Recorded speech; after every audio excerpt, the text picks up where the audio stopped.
சோதனை நடத்தி கடத்தல் பொருளை கண்டுபிடிக்கிற மாதிரி அரசு அதிகாரிகள் குழு அமைச்சு அடுக்கடுக்கா கட்டியிருக்கிற அடுக்குமாடி குடியிருப்புகள் ஸ்ட்ராங்கா இருக்கான்னு கண்டுபிடிக்க கிளம்பிட்டாங்க. நாங்க மட்டும் சும்மாவா இருப்போம்னு எல்லா கட்சி பெருந்தலைகளும் வட்டம், மாவட்டம், சதுரம், செவகம்னு அவங்க கட்சி ஸ்ட்ராங்கா இருக்கான்னு கண்டுபிடிக்க கிளம்பிட்டாங்க.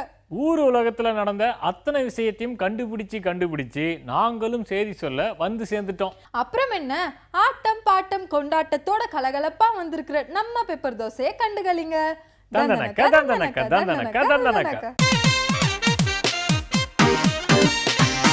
ஈராக் நாட்டில் இந்திய செவிலியர்கள் கடத்தல், கிளர்ச்சியாளர் பிடியில் உள்ள திக்ரித் நகரில் கடத்தப்பட்டனர் செவிலியர்கள். தூத்துக்குடி லசிமா இன்னும் பலரும் சிக்கி தவிப்பு. சிக்கிய செவிலியர்களை மீட்க தமிழக அரசு வலியுறுத்தல். மத்திய அரசு நடவடிக்கை எடுக்க கேரளாவும் கோரிக்கை.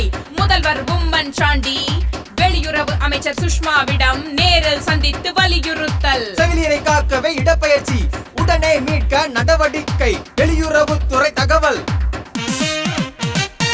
சென்னை மௌலிவாக்கத்தில் இறுதி கட்ட மீட்பு பணிகள். கட்டிட விபத்தின் காரணம் அறிய ஒரு நபர் ஆணையம் அமைப்பு. நீதிபதி ரகுபதி ஆணையம் விபத்துகளை தடுக்க விசாரணையில் பரிந்துரைக்கும் தமிழக அரசு அறிவிப்பு.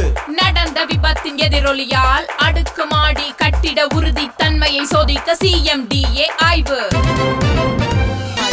சூப்பரான செய்தி, நம்ம செய்தி.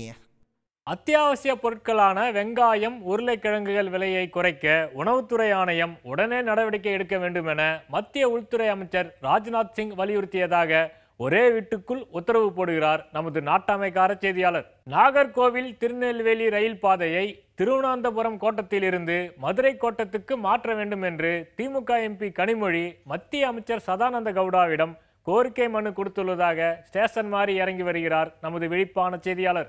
கரூர் மாவட்டத்தில் சாயப்பட்டறை கழிவுகளை முறைப்படுத்த நடவடிக்கை எடுக்காத மாசு கட்டுப்பாட்டு வாரிய அலுவலகத்தை விவசாயிகள் இழுத்து மூட முயன்றதால் பரபரப்பு பற்றி கொண்டதாக அவகாசத்தை கடக்கிறார் நமது பொறுமைசாலி செய்தியாளர். பாபநாசம், சேர்வலாறு, மணிமுத்தாறு அணைக்கட்டுகளில் இருந்து பாசனத்திற்காக தண்ணீர் திறந்துவிட தமிழக அரசு உத்தரவிட்டுள்ளதாக வயல்வெளியை தயார் செய்கிறார் நமது கார் சாகுபாடி செய்தியாளர். சாலை போக்குவரத்து, விமான போக்குவரத்து, ரயில்வே மற்றும் கப்பல் துறை அமைச்சகங்கள் ஒன்றாக இணைந்து உள்நாட்டு கட்டமைப்பு வசதிகளை மேம்படுத்த வேண்டும் என்று பிரதமர் மோடி ஆலோசனை தெரிவித்துள்ளதாக பறந்து வருகிறார் நமது போக்குவரத்து செய்தியாளர்.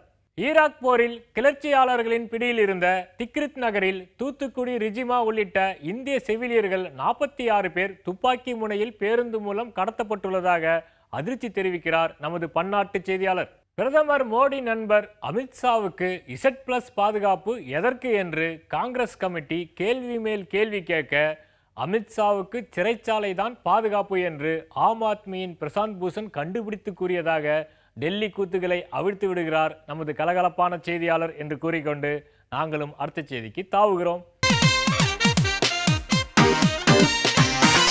அம்மாமாரே, ஐயாமாரே, பெரியவரே, சிறியவரே, தாய்மாரே, தந்தைமாரே, அண்ணன்மாரே, தம்பிமாரே, பாட்டிமாரே, தாத்தாமாரே, பூட்டன்மாரே, பூட்டியாரே, மோரே, தயிரே, பாலே, நெய்யே, பஞ்சாமிர்தமேன்னு தேர்தல் நேரத்துல உருகி உருகி ஓட்டு கேட்பாங்க திருவாளர் அரசியல்வாதிங்க. அவங்க மைக் செட்டை மாட்டிக்கிட்டு போடுங்கம்மா ஓட்டுன்னு சொல்றதுக்கு சின்னம் வேணும், கட்சி வேணும், கொடி வேணும். அது எல்லாம் நிரந்தரமா இருக்க தேர்தல் ஆணைய அங்கீகாரம் வேணும். அதுல சிக்கல் வந்துட்டா வாங்க என்னன்னு பாப்போம். நந்தவனத்தில் ஒரு ஆண்டி கூத்தாடி போட்டு உடை தாண்டின்னு நையாண்டி பாடுற மாதிரி தான் ஆயிடுச்சு 3 தேசிய கட்சிகளோட நிலைமை. இந்திய கம்யூனிஸ்ட் கட்சி, மாயாவதியோட பகுஜன் சமாஜ்வாடி பார்ட்டி, சரத்பவாரோட தேசியவாத காங்கிரஸ், இந்த 3 கட்சிகளோட தேசிய கட்சி அங்கீகாரம் திவாலாக போகுது, பனாலாக போகுது. இந்தியாவில் எத்தனையோ கட்சிகள் இருந்தாலும் அங்கீகாரம் பெற்ற தேசிய கட்சிகள் 6 தான். காங்கிரஸ், பாஜக, CPM, CPI, பகுஜன் சமாஜ்வாடி, தேசியவாத காங்கிரஸ். இந்த 6ல் தான் 3 காலியாக போகுது. தேசிய கட்சிகளா இருக்கணும்னா அதுக்குன்னு சில நீக்க முடியாத நிபந்தனைகள் இருக்குங்க. 4 மாநிலங்களிலாவது 6% வாக்கு வாங்கி இருக்கணும். இல்லாட்டி 4 மாநிலங்கள்ல அங்கீகரிக்கப்பட்ட மாநில கட்சியா இருக்கணும். அதுவும் இல்லையா, நாடாளுமன்றத்துல மொத்தமுள்ள எம்பிக்கள்ல 2% எம்பிக்களை தக்க வச்சிருக்கணும். அதுலயும் ஒரே மாநிலத்துல ஜெயிச்சா செல்லாதுதான். 3 மாநிலங்களிலாவது ஜெயிச்சு 2% எம்பிக்களை வச்சிருக்கணும். இந்த கண்டிஷன்கள்ல எல்லாம் தோத்து போனதால தான் கவுந்து போச்சு இந்த 3 கட்சிகளும். அதுலயும் இந்திய கம்யூனிஸ்ட் கட்சி பாரம்பரியம் மிக்க பழைய கட்சி, சுதந்திர போராட்ட காலத்திலேயே போராடின கட்சி. இந்தியா விடுதலை வாங்கினப்போ இங்க இருந்த 2 பெரிய கட்சி காங்கிரஸ் கட்சியும் கம்யூனிஸ்ட் கட்சியும் தான். நடந்து முடிஞ்ச நாடாளுமன்ற தேர்தல்ல கேரளத்துல மட்டும்தான் கம்யூனிஸ்ட் சேட்டன்கள் ஜெயிச்சாங்க. 30 வருஷமா கோட்டையை பிடிச்சு கொடி கட்டி பறந்த மேற்கு வங்கத்திலும் மார்க்சிஸ்டுகளுக்கு பின்னடைவு தான். எப்படி இருந்த நாம இப்படி ஆயிட்டோம்னு காம்ரேடுகள் கவலையோட ஆறுதல் சொல்லிக்க வேண்டியதுதான். போன ஆட்சியில ஆளும் காங்கிரஸையே ஆட்டி படைச்ச கட்சி தேசியவாத காங்கிரஸ். ஆனா மகாராஷ்டிராவில் 4 தொகுதி, பீகார்ல 1 தொகுதி, லட்சத்தீவுல 1 தொகுதி, ஆக மொத்தம் 6 தொகுதிகள் மட்டும் ஜெயிச்சிருக்கிற தேசியவாத காங்கிரஸ் மற்ற மாநிலங்கள்ல 6% குறைவா தான் ஓட்டு வாங்கி இருக்கு. அதனால கட்சியோட பேர்ல தேசியவாதம் இருக்குமே தவிர தேசிய கட்சியோட அங்கீகாரம் போயே போச்சு. மாயாவதி கட்சி பத்தி சொல்லவே வேணாம், 1 தொகுதியிலும் ஜெயிக்கல. இப்படி 3 பெரிய கட்சிகளும் முக்காடு போடுற நிலைமை வந்தது சோகமோ சோகம்தான். நடந்து முடிந்த நாடாளுமன்ற மக்களவை தேர்தலிலே, கடந்து போன ஆட்சியிலே, நடந்து கொண்டிருக்கும் ஆட்சியிலே இப்படி லே போட்டு அரசியல்வாதிங்க தான் ஆளுக்கு கருத்து சொல்லி டிவி, பேப்பர், ரேடியோ செய்திகளை எல்லாம் கவர் பண்றாங்கன்னு பார்த்தா சினிமாக்காரங்களும் சும்மா இருக்காம மைக் கிடைச்சதும் கருத்து சொல்ல ஆரம்பிச்சிடுறாங்க. நாம சொல்ல என்ன இருக்கு, அவங்களே சொல்றாங்க, கேட்போம்.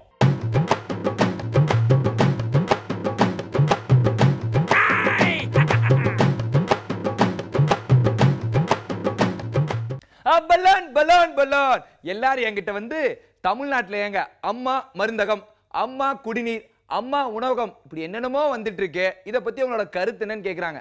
உங்களுக்கு இந்த அறிவிப்பு மட்டும் தாங்க தெரியும்.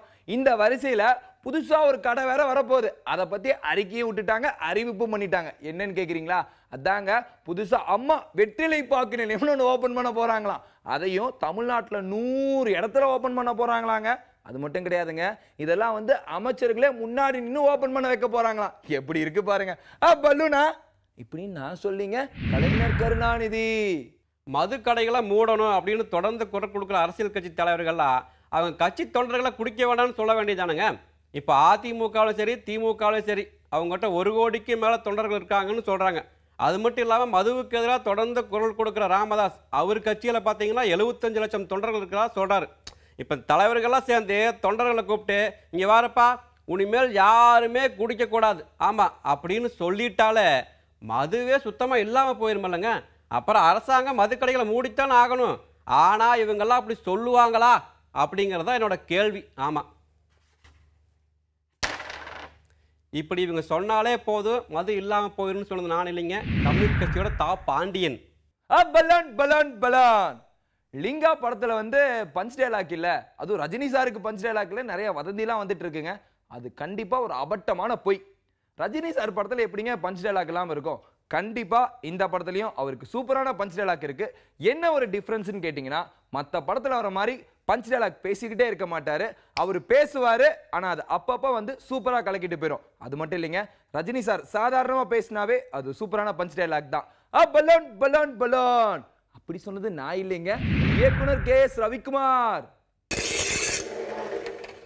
மக்களே, நான் ஏன் சட்டசபைக்கு போகல, அது மட்டும் இல்லாம ஏன் நாக்க துருத்தின அப்படின்னு எல்லாரும் கேட்குறாங்க. சட்டசபைக்கு எதுக்கு போகணும்? அங்க ஒரு சட்டமன்ற உறுப்பினராக செயல்படணும், அப்படி இல்லைன்னா எதிர்கட்சி தலைவராக செயல்படணும். இது ரெண்டுமே முடியலையே, அதுக்கான சூழலே அங்கே இல்லை. நான் இதுக்கு முன்னாடி போனப்போ ஒரு தடவை இந்த பால் விலையை ஏன் உயர்த்தினீங்கன்னு கேட்டேன். அது மட்டுமா இந்த தமிழ்நாடு அரசு அடுத்து என்னென்ன திட்டம் வகுக்க போகுதுன்னு கேட்டேன். ஆனால் அதுக்கு அந்தந்த துறையை சேர்ந்த மந்திரிகள் பதில் சொல்லாமல், அதான் இந்த ஒரு பேருன்னு நத்தம் விஸ்வநாதன் மின்சாரத்துறை மந்திரி அவர் எந்திரிச்சு என்னை கேலி பண்ணி கிண்டல் பண்ணி பதில் சொல்கிறார். மக்களே, அது பார்க்கும்போது கோவம் வருமா வராதா? அந்த கோவத்தில் தான் அந்த அமைச்சரை பற்றி அப்படின்னு நாக்க துருத்தின. மக்களே, இது தப்புங்கிறாங்க, இதை சொல்லி பிரச்சாரம் வேற பண்ணுறாங்க. ஒன்று கேட்டுங்க மக்களே, அங்கே நம்ம போய் நம்ம கருத்தை பதிவு செய்யணும், மக்கள் பிரச்சனையை பேசணும். இது ரெண்டுமே முடியல, எதுக்கு அங்கே போகணும்? அதனால தான் அங்கே போகிறதே இல்லை. அங்கே போகாமையே மக்களுக்கு பணியாற்ற முடியும்.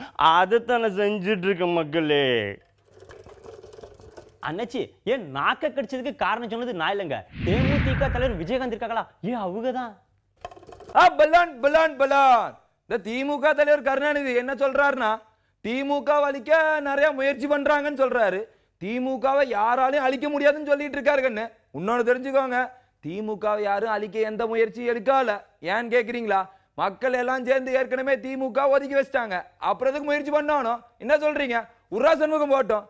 பலூனு பலூனு பலூனு இப்படி சொன்னது நான் இல்லைங்க, நடிகர் சரத்குமார். கைகட்சி அரசாங்கத்துல மந்திரியா இருந்த சசி தரூர் டெல்லிக்கு வந்த நேரத்துல அவரோட மனைவி சுனந்தா புஷ்கர் திடீரென இறந்து போக போஸ்ட்மார்ட்டம் ரிப்போர்ட்ல சிக்கல் இருக்குன்னு இப்ப கிளம்பி இருக்கும் குற்றச்சாட்டு பூதாகாரமான விவகாரமா மாறிடுச்சு. மாஜி மந்திரிகள் குலாம் நபி ஆசாத்தும் சசி தரூரும் போஸ்ட்மார்ட்டம் ரிப்போர்ட்டை திருத்த சொன்னாங்கன்னு எய்ம்ஸ் டாக்டர் கொளுத்தி போட்ட விவகாரத்தை விசாரிக்க எப்படான்னு காத்துக்கிட்டு இருந்த தாமரை கட்சி அரசாங்கம் இப்போ களமிறங்கிடுச்சு.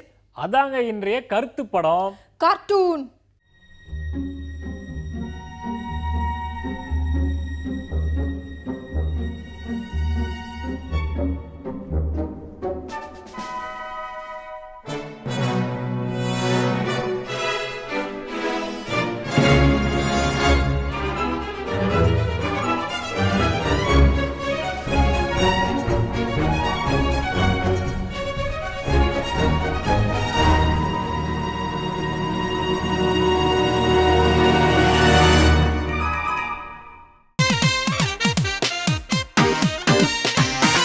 அப்புறம் பண்ண நேத்து அழகா Facebookல ஒரு ஸ்டேட்டஸ் போட்டு போட்டோ போட்டுருந்தீங்க, ரொம்ப சூப்பரா இருந்ததுங்க. நானா? ஆமாங்க. Facebookலயா? என்னப்பா எனக்கு தான் அக்கவுண்டே இல்லையா? என்ன Facebookல அக்கவுண்ட் இல்லைங்களா? என்னப்பா சாப்பாடுக்கு இல்லைங்கிற மாதிரி அதிர்ச்சி ஆகுற? ஐயோ பண்ண, நீ சாப்பாட்டுக்கு இல்லைன்னா கூட பரவாயில்லைங்க, ஆனா Facebookல கண்டிப்பா அக்கவுண்ட் இருக்கணுங்க. என்னப்பா இப்படி சொல்ற? உண்மைதான். நான் ஏன் அதை சொல்ல வரேன்னா, அதாவது நான் பார்த்தீங்கன்னா போன வாரம் பைக்ல நம்ம வடபழனி போயிருந்தேன். சரி சரிங்களா, சென்னையில. அப்போ போகும்போது ஒருத்தர் வந்து பிச்சை கேட்ட, அப்படி சரி அவருக்கு ஒரு 2 ரூபாய் போட்டுட்டு திடீர்னு பார்த்தா அவர் எங்கேயோ பார்த்து ஞாபகம், அவர் அங்க போறாரு இங்க வராங்கள பிச்சைட்டு இருக்கும்போது அவர் கூப்பிட்டு இங்க வாங்க, உங்களுக்கு எங்கேயோ பார்த்த மாதிரி இருக்கு, எங்கெங்க பார்த்துருக்கோம், நீங்க என்ன எங்கேயோ பார்த்துருக்கீங்க. என்ன தம்பி இப்படி கேட்டு போட்டீங்க? நீங்களும் நானும் Facebookல ஃப்ரெண்டுங்க, நம்ம 2 பேர்த்துக்கும் 60 பேர் மியூச்சுவல் ஃப்ரெண்டுங்கிறாரு. போச்சுரா. சரிங்களா, இந்த மாதிரி இருக்கும்போது அப்போ முக்கியமா இல்லையா? உண்மைதாப்பா. என் பையனுமே அதே தான், காலை எழுந்திரிச்சு கண்ணாடி பார்க்கறானா இல்லையோ அந்த வலைத்தளத்தை பார்க்கறதா வேலை. அதாவது முகநூல தான் முகத்தையே பார்க்குறாங்க. ஆமா, அந்த மாதிரி ஆகிப்போச்சு. உண்மைதாங்க பண்ண. ஏன்னா இப்போ ஒன்றும் இல்லை, நம்ம சின்ன பண்ணையாவது உங்களை பற்றி அழகா ஒரு ஃபோட்டோ போட்டு ஒரு நல்ல விஷயம் தான் எழுதியிருந்தா அப்படி. ஆமாப்பா. சரிங்களா, ஆனால் சில பேர் பார்த்தீங்கன்னா இந்த நடிகர்கள் இருக்காங்க பாருங்க, அவங்க பேரில் போலியான அக்கௌண்ட்டை கிரியேட் பண்ணி தப்பான விஷயங்கள்லாம் போட்டுவிட்றாங்க. அது நடிகர் சல்மான் கான் வேற அதோட மாட்டிக்கிட்டாரு. ஆமா, பேப்பர்ல பார்த்தோமே. ஆமா, அதே மாதிரி நம்ம தமிழ்நாட்டில் சூரிய அவங்க நகைச்சுவை நடிகர். ஆமா, அவரு பேரில் ஒரு போலி அக்கௌண்ட் கிரியேட் பண்ணி அந்த மாதிரி பண்ணாங்க. அவங்க எழுதாமையே எழுதுன மாதிரி போடுறது. இது எவ்வளவு பெரிய பிரச்சனையை உருவாக்குது. ஆமாங்க. இப்படி இவ்வளவு விஷயம் இருந்தாலும் இன்னைக்கு 3 வேளை சாப்பாடு இல்லாம கூட இருந்துருவாங்க. ஆனா 3 விஷயம் இல்லாம இருக்க மாட்டாங்க. என்னன்னா, அதாவது முதல் விஷயம் ஸ்டேட்டஸ், ரெண்டாவது விஷயம் லைக், மூணாவது விஷயம் கமெண்ட். அப்பா இந்த 3 கண்டிப்பா வேணும். அப்ப அதுக்குன்னு ஒரு அளவு இல்லையா? அப்படித்தான் பாரு, அன்னைக்கு ஒரு பையன் அவங்க அப்பா இறந்துட்டாரு அப்படின்னு அதுல போட்டிருக்கிறான். உடனே அதுக்கு 50 பேர் லைக் கொடுத்துக்கிறாங்க. அவங்க எல்லாம் நீ வருத்தப்பட்டு கொடுத்தாங்களா, நீ மகிழ்ச்சி அடைஞ்சு கொடுத்தாங்களா? என்ன நட்புன்னா என்னப்பா அது? அது தாண்டிங்க உலகம் முழுக்க எவ்வளவு பேர் இருக்காங்க தெரியுமா? 120 கோடிங்க. அப்பா, நம்ம இந்தியாவில் பாத்தீங்கன்னா இப்ப இது வரைக்கும் 10 கோடி பேர் இருக்காங்க இந்த வலைதளத்துல. ஆமா, பயன்படுத்துறவங்க. இன்னும் 2 வருஷத்துல 20 கோடி ஆயிருங்களா? அடேங்க அப்பா. சரிங்களா, இவ்வளவு பேர் இருக்காங்க. என்னப்பா, ஊருக்குள்ள முகத்தை பார்த்து முகம் பேசுறதே எல்லாம் போயிரும் போல இருக்குது. எல்லாரும் அதுலயே பேசினா இப்ப நட்புக்கு என்னதான் அழகு. ஆமா, இங்க பக்கத்து வீட்டுல இருக்க க்ளோஸ் ஃப்ரெண்ட் பேச மாட்டாங்க. ஃபாரின்ல இருந்து புதுசா யாரோ ஒருத்தர் ரெக்வெஸ்ட் அனுப்பிச்சு ஃப்ரெண்டா இருப்பாங்க. அவர்கிட்ட hi, hello, how are you, என்ன சாப்பிட்டீங்க இப்படின்னு. இதத்தான் அன்னைக்கே வள்ளுவர் சொன்னாரு, முகநக நட்பது நட்பன்று நெஞ்சத்து அகநக நட்பது நட்பு. முகநூலை பத்தி அப்பவே எழுதிட்டாரு. ஆமாங்க, சும்மா முன்னாடி மட்டும் மூஞ்சிக்கு நேரா பேசிட்டு அதுக்கப்புறம் நம்மளை பத்தி எதுவுமே கண்டுக்காம இருக்கிறது என்ன பிரயோஜனம்? நமக்கு ஒரு துக்கம்னா வந்து தோள் கொடுக்கணும். ஆமாப்பா. நமக்கு ஒரு சந்தோஷம்னா பகிர்ந்துக்கணும். ஆமா, அதான் நட்பு இல்லையா? எனக்கு என்னமோ பெரிய தீமையா இருக்கும் போல தெரியுது. இல்ல, தீமையும் தாண்டி இது நல்ல விஷயங்கள் நிறைய இருக்குன்னு பண்ண. அதாவது முதல் விஷயம் என்னன்னு பாத்தீங்கன்னா, நட்பு வட்டாரம் அதிகமாகும். இப்போ உங்களுடைய நண்பர்கள் நீங்க அதிகமாகிக்கலாம், உங்க தொழில் பழக்கத்துலயும் சரி உங்களுக்கு நிறைய நண்பர்கள் கிடைப்பாங்க. சரிங்களா, ரெண்டாவது விஷயம் பிரிஞ்சு போன உறவுகள், சரி நீங்க தொலைத்த நண்பர்கள், அவங்க ரொம்ப நாள் கழிச்சு Facebookல இணைந்தவங்க நிறைய பேர் இருக்காங்க. ஆமா, அது மட்டும் இல்லாம இந்த இணையதளங்கள் நிறைய இதுல, சரிங்களா? அதுக்கடுத்து மூணாவது விஷயம் பாத்தீங்கன்னா, வெளிநாட்டுல இருக்காங்களே ஒருத்தவங்க, உறவினர் யாராவது வெளிநாட்டுல நண்பர் இருந்தாங்கன்னா அவங்க கிட்ட இலவசமா பேசிக்கலாம். மூஞ்சி பார்த்தே, ஆமா, அழகா முகத்தை பார்த்தே பேசிக்கலாம். இதுல செலவும் இல்ல. இந்த ஒரு விஷயம் இருக்கு இல்லைங்களா? அதுக்கடுத்த விஷயம் பாத்தீங்கன்னா, ஒரு நாட்டோட அரசியலே வந்து பாத்தீங்கன்னா இந்த சமூக வலைதளங்கள் தீர்மானிக்கிற அளவுக்கு ஆயிப்போச்சு. எப்படி? இப்ப அமெரிக்கால போன தேர்தல் நடந்தது இல்லைங்களா? அதுல இந்த ஆளுங்கட்சியும் எதிர்கட்சியும் இந்த வலைதளங்கள்ல இணையதளங்கள்ல வந்து பாத்தீங்கன்னா அவங்க விவாதம் பண்ணாங்க. ஆமா, அதை பார்த்து தான் மக்கள் ஓட்டே போட்டுருக்காங்க. அவளையாப்பா போன பாராளுமன்ற தேர்தலில் நம்ம அரசியல்வாதிகள் நிறைய பேர் இணையதளம் மூலமா பிரச்சாரம் பண்ணாங்கல்ல. உண்மைதான். ஆமா ஆமா, தமிழ்நாட்டுல கூட நிறைய பேர் பண்ணாங்கப்பா. அதை தாண்டி சமூக ஆர்வலர்கள், அரசியல் விமர்சகர்கள் இவங்களாம் தங்களோட கருத்துக்களை பகிர்ந்துக்கு பயன்படுது. நிறைய நடிகர்கள், எல்லா அரசியல் தலைவர்களும் பாத்தீங்கன்னா இன்னைக்கு இந்த சமூக வலைதளங்கள்ல அவங்களுக்குன்னு ஒரு அக்கௌண்ட் வச்சிருக்காங்க. அவங்க என்னென்ன பண்றாங்க, நம்ம பிரதமர் மோடி அவங்களுக்கு கூட இன்னைக்கு நம்பர் இடத்துல போயிட்டார்ல. கண்டிப்பா, வெள்ளை மாளிகையில முந்திட்டு உலகத்திலேயே, ஆமா, நம்பர் இடத்துக்கு போயிட்டாரு. அவர் என்னென்ன பண்றாரோ அப்பப்போ அப்டேட் பண்ணிட்டே இருக்காரு. ஆமா ஆமா, சரியா? இவ்வளவு விஷயம் நடக்குது. இதெல்லாம் தாண்டி முக்கியமான விஷயம் என்ன பாத்தீங்கன்னா, இப்ப இந்த இலங்கையில தமிழக இஸ்லாமியர்கள் இருக்காங்க பாருங்க. ஆமா, அவங்க மேல அங்க இருக்கவங்க தாக்குதல் நடத்திருக்காங்க. ஆமா, சரிங்களா? அதை வந்து அங்க இருக்க மீடியா சரிங்களா வந்து மறைக்க பார்த்திருக்காங்க. ஆனா அதை வந்து சமூக வலைதளம் மூலமா தான் வெளியே வந்திருக்கு. அவளையாப்பா, அங்க இலங்கை தமிழருக்கு நடந்த படுகொலை கூட நமக்கு நிறைய பேர் தெரியாம இருந்தது. ஒரு வெளிநாட்டு இணையதளம் தானே வெளியிட்டுச்சு. உண்மைதான் உண்மைதான். அதெல்லாம் தெரிஞ்சுதான் நம்ம அது பயங்கர கோபமானோம். உண்மைதான். இந்த மாதிரி விஷயங்கள் இருக்குதுப்பா. இத்தனையும் தாண்டி அதை தீமை இருக்குன்னு தான் சொல்றாங்கப்பா. இப்ப ஏன்னா இப்ப செல்போன்லயே இணையதள வசதியெல்லாம் வந்துருச்சுங்கிறாங்க. அது தெரியாம நிறைய பெத்தவங்க, படிக்காத பெத்தவங்க எல்லாம் 13 வயசு 14 வயசு பையன்களுக்கெல்லாம் அந்த செல்போனை வாங்கி கொடுக்குறாங்க. அது மட்டும் இல்லாம அந்த பெண்களுக்கு நடக்கிற குற்றங்கள் இந்த இணையதளத்துல ரொம்ப அதிகங்களாமா. உண்மைதான். அதனால இதெல்லாம் சீனாவில் நிறைய வலைத்தளங்களை தடையா பண்ணிட்டாங்க. இந்த பிரச்சனைக்குரிய வலைத்தளங்கள் இருக்கக்கூடாது அப்படின்னு சீனா அரசு இதை தடையா பண்ணிட்டாங்களாமா. சீனா, சரிங்களா, பாகிஸ்தான், பங்களாதேஷ், சரிங்களா, ஈராக், இந்த மாதிரி நிறைய நாடுகள். ஏன் நம்மளும் ஏன் பண்ணக்கூடாது அதையா? இல்ல, நம்ம நாட்டிலும் இதை பண்றதுக்கு முயற்சி பண்ணாங்க. சரிங்களா, வந்து என்ன பண்ணா 18 வயசு இருக்கவங்க தான், சரி 18 வயசுக்கு மேற்பட்டவங்க தான் சமூக வலைதளங்கள் பயன்படுத்தணும் அப்படின்னு சொன்னாங்க. அதுக்கப்புறம் இப்ப என்ன ஆயிடுச்சு அப்படின்னா, நம்ம உச்சநீதிமன்றம் 13 வயசு கம்மியா இருக்கவங்க யாரும் சமூக வலைதளங்கள் பயன்படுத்த கூடாது அப்படின்னு சொல்லிட்டாங்க. ஸ்ட்ரிக்ட்டா சொல்லியாச்சு. அதுக்கப்புறம் ஒரு 13 இணையதளங்கள்ங்க அதை எடுத்து இந்த இணையதளங்களை முடக்கினாலே போதும், பிளாக் பண்ணாலே ஓரளவு குற்றங்கள் கம்மியாயிருன்னு சொல்லி அதை முடக்கிறதுக்கு பாத்தீங்கன்னா நம்ம அமெரிக்கா இருக்காங்க பாருங்க, அவங்க கிட்ட உதவி கேட்டிருக்காங்க. ஆனா அமெரிக்கா என்ன சொல்லிட்டாங்கன்னா, இது ஒருத்தரோட தனிப்பட்ட கருத்துரிமை, இதை எக்காரணம் கொண்டு நம்ம வந்து முடக்க முடியாது, அதனால இதை விட்டுருங்கன்ட்டாங்க. அந்த மாதிரி அமெரிக்கா உள்துறை சொல்லிடுச்சு. அதனால இப்ப அந்த இது பண்ண முடியாம இருக்கு. அரசாங்கமும் எவ்வளவு முயற்சி பண்றாங்க. என் நாட்டுல குற்றங்கள் அதிகரிக்கிறது அதுவும் ஒரு காரணம். கண்டிப்பா கண்டிப்பா. சரி, அப்படின்னு தெரியும் அவங்க இன்னும் முயற்சி பண்றாங்க. இருந்தாலும் பண்ண முடியாத நிலைமையில இப்ப நிக்குது. ஆனா ஒண்ணே ஒண்ணு சொல்றாங்க பண்ண, இன்னைக்கு இருக்க பசங்க எல்லாம் பாத்தீங்கன்னா ஒரு லைக் வரல அப்படின்னா உடனே வெக்ஸ் ஆயிடுறாங்க. ஐயோ நான் ஒரு போட்டோ போட்டேன், 2 பேரும் கூட லைக் பண்ணலன்னு சொல்லி இதே ஒரு மன அழுத்தம் மாதிரி ஆயிருதுங்கறீங்க. ஆமாங்க, இவன் மனநல மருத்துவர் இருக்காரு இல்லையா, அவரை பார்க்க வந்து ஒருத்தர் போய் குடும்ப பிரச்சனைக்கு போனாரு, ஒருத்தர் வந்து பாத்தீங்கன்னா இந்த பண கஷ்டம் கடன் தொலைன்னு போனாருன்னா 4 பேர் வந்து இந்த மாதிரி சமூக வலைதளங்கள், சரிங்களா, இணையதளங்கள் இதனால பாதிக்கப்பட்டவங்க போறாங்க. மருத்துவர்கிட்ட மட்டும் போறது இல்லப்பா, போலீஸ் ஸ்டேஷனுக்கும் போறாங்கல்ல. உண்மைதான். வலைதளத்தினால பிரச்சனை ஆகி போச்சு அப்படின்னு. ஏன்னா அது போலீஸ் வந்து இதை கட்டுப்படுத்த முடியாது. இது அவங்க கையில் இது இல்லையே இந்த விஷயத்த. உண்மைதான். ஆனா பாதுகாப்பு வேணா கொடுக்கலாம், கட்டுப்படுத்த முடியாது. அது என்னன்னா இப்ப நிறைய போதை இருக்கிற மாதிரி இதுவும் ஒரு வகையான போதை அப்படிங்கிறாங்க. ஆமா, அப்படி மாறி போச்சு. ஆமா, அதனால இதெல்லாம் இல்லாம அது நல்ல விஷயத்துக்கு மட்டும் பயன்படுத்தினா நாடு நல்லா இருக்கும். முன்னாள் மத்திய அரசாங்கத்துல நடந்த ஊழல், இந்நாள் அரசாங்கத்துல நடக்கிற குற்றம் குறைகள். ஒவ்வொரு கட்சியிலையும் மாவட்ட செயலாளர் மாற்றம், மத்தியில மாநிலத்துல அமைச்சரவை மாற்றம். உலகக்கோப்பை கால்பந்து போட்டியில காலிறுதியில உதைக்க போறது யாரு, விம்பிள்டன் டென்னிஸ்ல வெளியேற போறது யாரு, இப்படி ஏகப்பட்ட செய்திகளோட முடிவுகளை தெரிஞ்சுக்க ஆசையா ஆவலா காத்திருக்கிற உங்களோட சந்தேகத்தை தீர்க்க நாளைக்கும் நம்ம பேப்பர் தோசை வரும். அது வரைக்கும் புதுயுகத்துல காத்திருங்க. தந்தனக்க தந்தனக்க தந்தனக்க தந்தனக்க. சூப்பரான செய்தி, நம்ம செய்தி.